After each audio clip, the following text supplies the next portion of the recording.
가지고 차가 서서 저희 길을 묻는 거예요. 창문을 내리고 길을 묻는데 어디를 찾는가 했더니 남당리를 가고 있다고. 남당리를 가고 있는데 여기서 얼마나 더 가면 남당리에 도착할까요? 이렇게 묻는 거예요.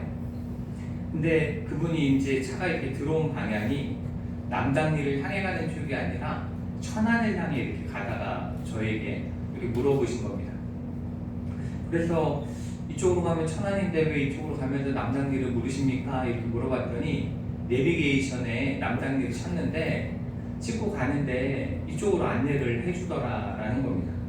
그래서 그 내비게이션을 다시 한번 보니까 그 홍성군 남당리를 찍으신 게 아니라 천안 서북구 성정동에 있는 그 아는 분 아실지 모르겠지만 춘천향대병원에서 이렇게 쭉 뒤로 넘어가면 남당리 횟집이 있어요. 거기 찍고 남당리를 향해 간다고 계속 가고 계시다가 안 나오니까 이제 길을 물으려고 쓰신 거였더라고요. 그래서 이제 정반대로 오셔서 한참 또 뒤로 가셔야 될 것 같은데요. 그랬더니 굉장히 당황하시면서 차를 돌려서 이렇게 가셨던 기억이 있습니다. 아마 그분이 그 남당리에 잘 도착하셨겠죠? 네, 가셔가지고 그러셨을 거예요. 앞으로 이 내비게이션 찍을 때 조심하라는 이야기를 하지 않으셨겠나 이런 생각을 하는데 제가 그래가지고 그 후에 이 T맵을 켜가지고 찍어봤어요. 남당리 이렇게 찍어봤더니 정말로 맨 위에 뭐가 뜨는지 아세요? 남당리 횟집이 뜹니다. 홍성군 남당리가 떠야 되는데 남당리 횟집이 이렇게 먼저 뜨더라고요. 그러니까 제일 먼저 나오는 게 당연히 남당리겠지 생각하고 이렇게 첫 번째 걸 누르고 오셨던 것 같은데 정반대로 가시게 됐던 거죠. 제가 이 말씀을 드린 이유는 오늘 말씀의 내용이 약간 그런 내용을 담고 있기 때문입니다. 오늘 말씀 속에서 이스라엘 백성들은 하나님으로부터 가장 좋은 내비게이션을 선물을 받았습니다. 이 이방인들, 보통의 사람들은 양심이라는 보급형 내비게이션을 선물해 주셨는데 이 이스라엘 사람들에게는 특별하게 율법이라는 매우 정교한 내비게이션을 그것도 그 이스라엘의 지도자였던 모세를 통해서 선물을 친히 해주신 거예요. 그렇게 친히 해주셨는데 문제는 이 이스라엘 백성들이 이 내비게이션을 받았으면 사용법을 잘 읽어보고 정확한 목적지를 찍어서 그렇죠? 잘 설정해 놓고 그 길을 쭉 따라가야 되는데 자신들이 잘못 찍어놓고 그것이 옳다라고 생각하고 열심히 달려가고 있었던 것입니다.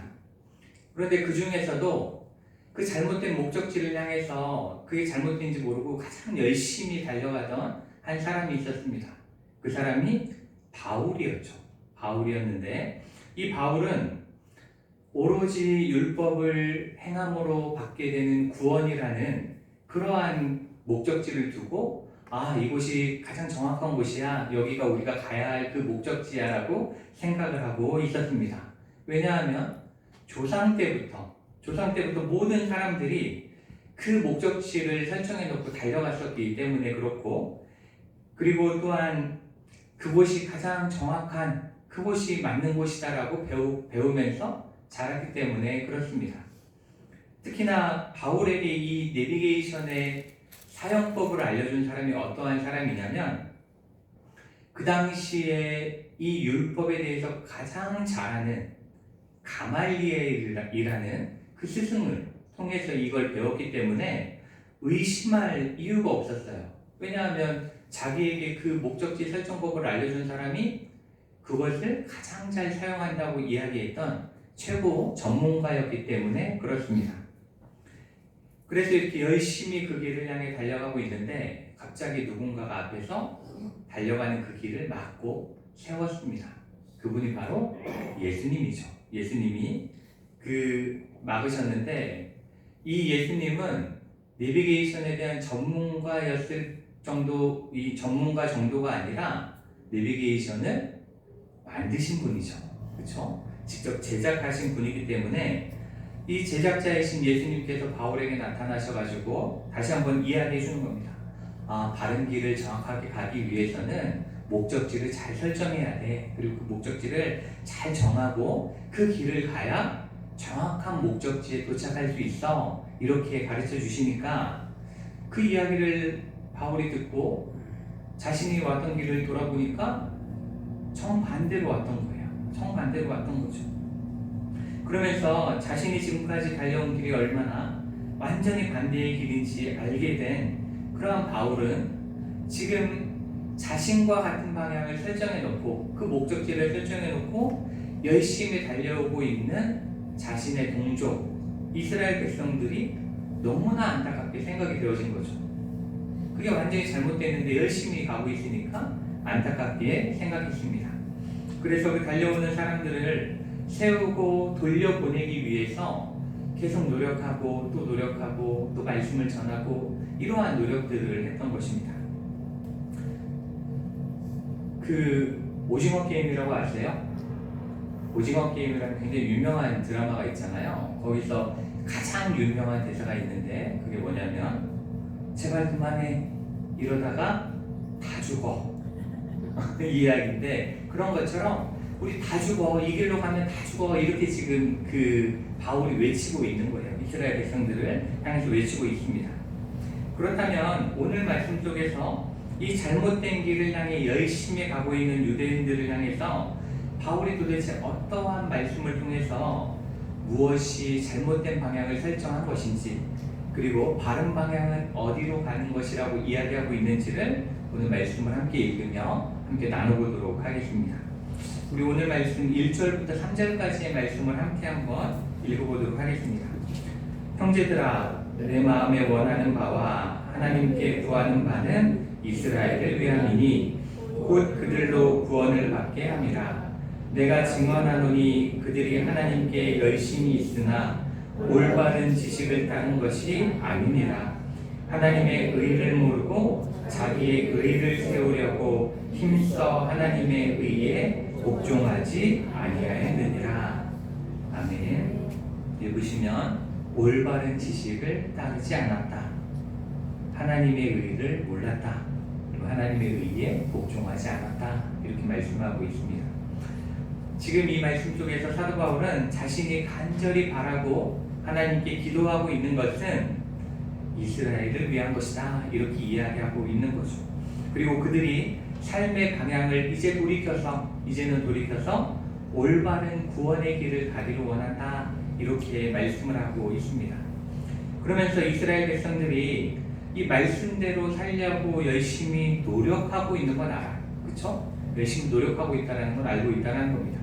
그런데 문제는 그게 율법을 하나님이 원하시는 방식대로 해석하는 것이 아니고 자신들이 옳다고 생각하는 대로 해석하고 적용하고 살아내고 있기 때문에 하나님이 원하시는 길을 바르게 알지 못하고 있다. 이렇게 말씀을 하고 있는 것입니다.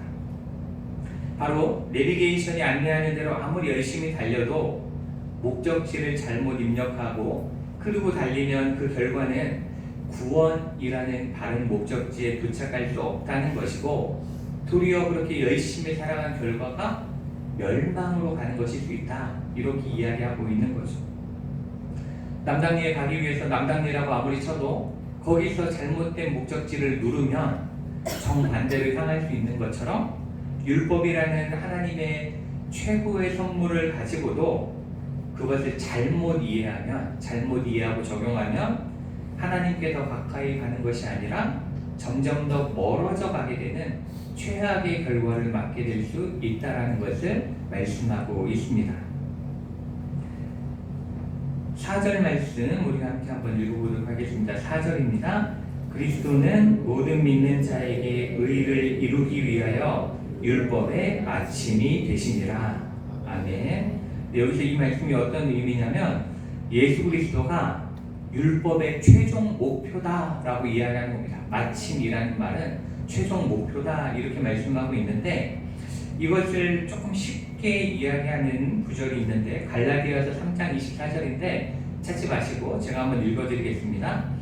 이같이 율법이 우리를 그리스도께로 인도하는 초등교사가 되어 우리로 하여금 믿음으로 말미암아 의롭다함을 얻게 하려 함이라. 이게 갈라디아서 3장 24절의 말씀인데 이게 어떤 의미냐면 이 율법이라는 것은 그저 예수 그리스도가 어떠한 분인지를 알려주기 위한 길잡이 역할을 하는 거였다는 거예요. 길잡이 역할을 한 것이고 이제는 그 율법이 가리키는 예수님께서 직접 오셨기 때문에 그리고 구원을 위한 모든 사역들을 마쳤기 때문에 이 구원을 위한 율법의 역할은 여기서 마침이 됐다, 마감이 됐다, 끝났다 라고 이야기하고 있는 것입니다. 이제 불명확했던 목적지가 아니라 명확한 목적지가 생긴 것입니다. 그리고 구원을 향해 가는 유일한 목적지, 확실한 목적지는 오로지 예수 그리스도를 믿는 믿음이다라는 것을 여기서 말씀하고 있는 것입니다. 우리 5절 말씀을 함께 읽도록 하겠습니다. 모세가 기록하되 율법으로 말미암는 의를 행하는 사람은 그 의로 살리라 하였거니와.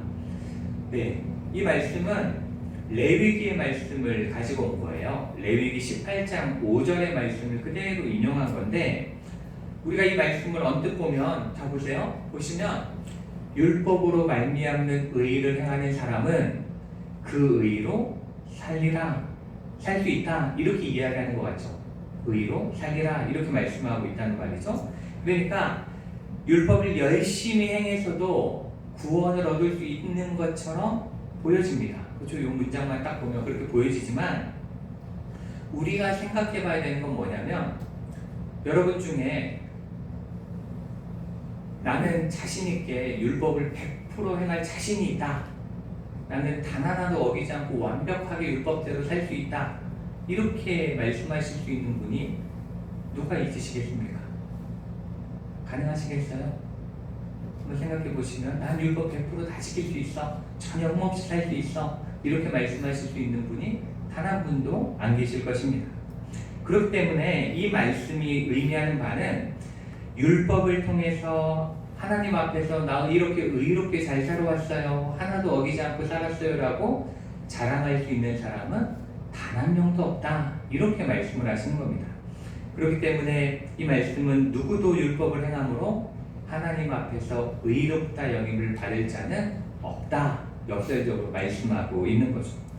그렇기 때문에 율법의 행함으로 인한 구원이라는 목적지를 설정해 놓고 가면 그건 불가능하기 때문에 참된 구원과는 정반대의 길을 갈 수밖에 없다라는 것을 말씀하고 있는 것이고 그 끝은 아무리 달려가 봐야 하나님께 의롭다 여김을 받을 수 없는 곳에 이르게 되는 것입니다. 6절부터 8절까지의 말씀을 함께 한번 읽겠습니다.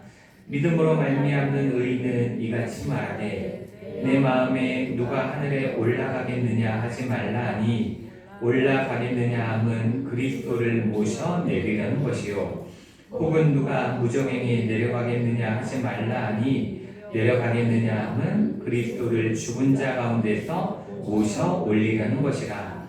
그러면 무엇을 말하느냐? 말씀이 내게 가까워 내 입에 있으며 내 마음에 있다 하였으니 곧 우리가 전파하는 믿음의 말씀이라. 아멘.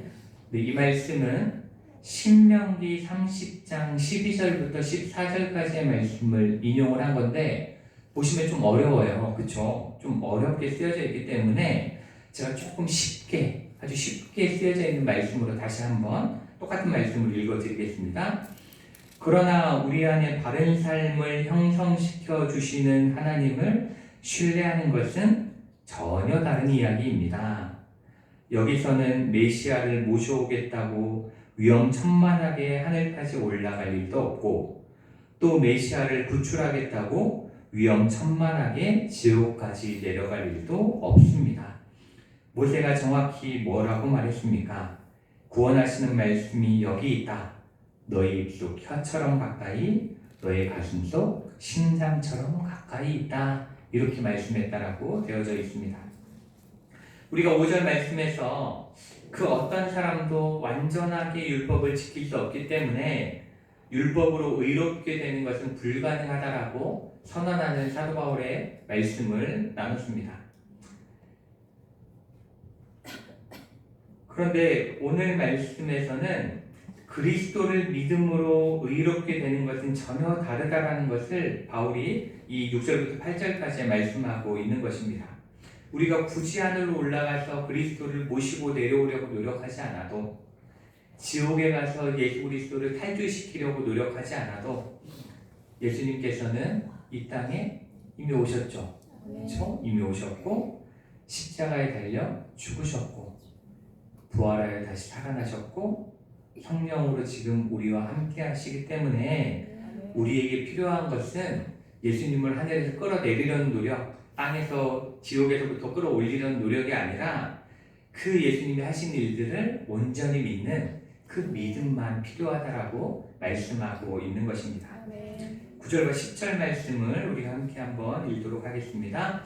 내가 만일 내 입으로 예수를 주로 시인하며 또 하나님께서 그를 죽은 자 가운데서 살리신 것을 내 마음에 믿으면 구원을 받으리라. 사람이 마음으로 믿어 의에 이르고 입으로 시인하여 구원에 이르느니라. 아멘. 여기서는 입으로 시인하는 것과 마음으로 믿는 것에 대해서 말씀을 하고 있고, 또한 의에 이르는 것과 구원에 이르는 것에 대해서 말씀을 하고 있습니다. 그런데 이 두 가지의 것들은 따로따로가 아니에요. 따로따로가 아니라 하나를 표현하고 있는 겁니다. 즉 예수께서 그리스도이시고 이 땅에 오셔서 우리의 구원을 위해 죽으셨고 부활하셨음을 온전히 믿고 그것을 우리 입으로 진실되게 시인하면 하나님께서는 그 사람을 의롭다 여기시고 참된 구원을 허락하신다. 이것을 의미하고 있는 것입니다. 이제 율법으로 의롭게 될 수도 없고 구원을 얻을 수 없음도 알았고, 의롭다 여기시는 자, 구원하시는 자는 예수 그리스도의 십자가의 은혜를 믿는 자이심을 알았으면 그 믿음을 잘 가지고 그 믿음만을 온전히 의지해서 살아가야 된다는 것을 지금 말씀하고 있는 것입니다. 11절부터 13절까지의 말씀을 이제 한 번 더 읽겠습니다. 성경에 이르되 누구든지 그를 믿는 자는 부끄러움을 당하지 아니하리라 하니 유대인이나 헬라인이나 차별이 없음이라. 한 분이신 주께서 모든 사람의 주가 되사 그를 부르는 모든 사람에게 부요하시도다. 누구든지 주의 이름을 부르는 자는 구원을 받으리라. 아멘. 이제 사도 바울은 이 믿음을 통한 이 구원, 이 믿음을 통해 우리에게 주어지는 이 구원이 이스라엘 백성뿐 아니라 이 땅의 모든 이들에게, 이 땅에 있는 모든 이들에게 허락되었음을 선포하고 있습니다. 지금까지 이스라엘 백성들은 어때요? 이스라엘 백성들은 자신들이 좋은 내비게이션, 율법을 받았다는 그 이유 하나만으로 구원은 자신들만을 위한 것, 그렇죠? 자신들만을 위해 존재하는 것이라고 생각했고, 다른 이방인들에 대해서는 구원받지 못한 자라 생각하고 사람으로 취급하지도 않았습니다. 사람으로 여기지를 않았습니다.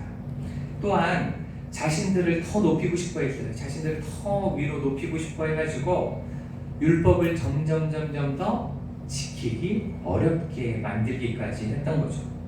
그러나 하나님의 생각은 그들과 전혀 달랐습니다. 그렇죠? 하나님의 계획은 그들과 전혀 달랐습니다. 하나님은 모든 이들이 구원받기를 원하셨고, 그래서 누굴 보내셨어요? 예수 그리스도를 우리에게 보내셨습니다. 이제 누구에게도 차별하지 않는 참된 구원의 이름을 우리에게 허락해 주신 것입니다. 그렇기에 누구든지 주의 이름, 즉 예수 그리스도의 이름을 마음으로 믿고 입으로 시인하며 부르는 자는 구원을 받을 것이라고 말씀하고 있는 것입니다. 이렇게 하나님께서는 우리 죄된 인간이 자신의 어떠한 노력으로도 하나님께 인정받을 만한 의로움에 이룰 수 없음을 이미 잘 알고 계셨습니다. 그렇기에 우리가 하나님께 다가가기를 기다리시지 않고 하나님께서 우리에게 가까이 다가와 주시는 그 은혜를 허락하신 것입니다. 그리고 하나님께서 우리에게 바라시는 것은 많은 게 아니에요. 우리가 많은 걸 하라고 요구하지 않으시고 단 하나, 그 은혜를 온전히 믿음으로 고백하며 살아라, 그것을 시인하며 살아라, 그것을 감사하며 살아라, 이렇게 말씀하고 계신 것입니다. 우리가 지난 수요일은 참회의 수요일이었습니다. 참회의 수요일이었고, 그날을 기점으로 부활 주일 전까지 40일의 시간인데 주일은 빼는 거예요. 주일 빼고 제외한 40일의 시간을 우리는 사순절이라고 부릅니다. 그렇죠? 그리고 이번 주는 장로님 기도하신 것처럼 사순절의 첫 번째 주일, 사순절 첫 번째 주일을 우리가 보내고 있습니다. 이 사순절 기간을 보낸다라는 것은 아무리 노력하고 열심히 율법을 지켜도 구원받을 수 없고 멸망할 수밖에 없는 죄인된 우리를 위해 하나님이신 예수님이 친히 이 땅에 오셨고, 우리를 대신하여 고난을 당하셨고 죽으셨고 부활하심으로 그것을 믿는 모든 이들에게 구원을 선물하신 너무나 놀라운 그 사건을 기억하는 시간인 것입니다. 그래서 이 사순절 기간 우리는 우리의 믿음을 다시 한번 돌아보기를 원합니다. 혹시 여전히 내가 무언가 노력해야 하나님이 나를 구원하시지 않을까라는 그런 강박관념이나 혹은 불안감, 죄책감에 두려워하며 살아가고 있지는 않은지, 나를 구원하신 예수 그리스도의 십자가 은혜가 아닌 예배에 빠지면, 헌금을 안 드리면, 기도를 안 하면, 말씀을 안 읽으면 벌을 받게 될 거라는 그러한 두려움 때문에 교회를 다니고 있지는 않은지 돌아보는 이 시간이 되기를 원합니다. 그리고 만약 우리 안에 그러한 잘못이 있다면 이 시간 다시 한번 그 십자가의 그 사랑을 기억하시면서 나를 구원하신 그 주님의 은혜에 진정으로 감사하는 저 여러분 되시는 이 주일이 되기를 주님의 이름으로 축복합니다. 우리 13절의 말씀, 하나님께서 우리를 위해 선포하신 이 말씀을 함께 읽으면서 말씀을 마치도록 하겠습니다. 함께 읽겠습니다. 누구든지 주의 이름을 부르는 자는 구원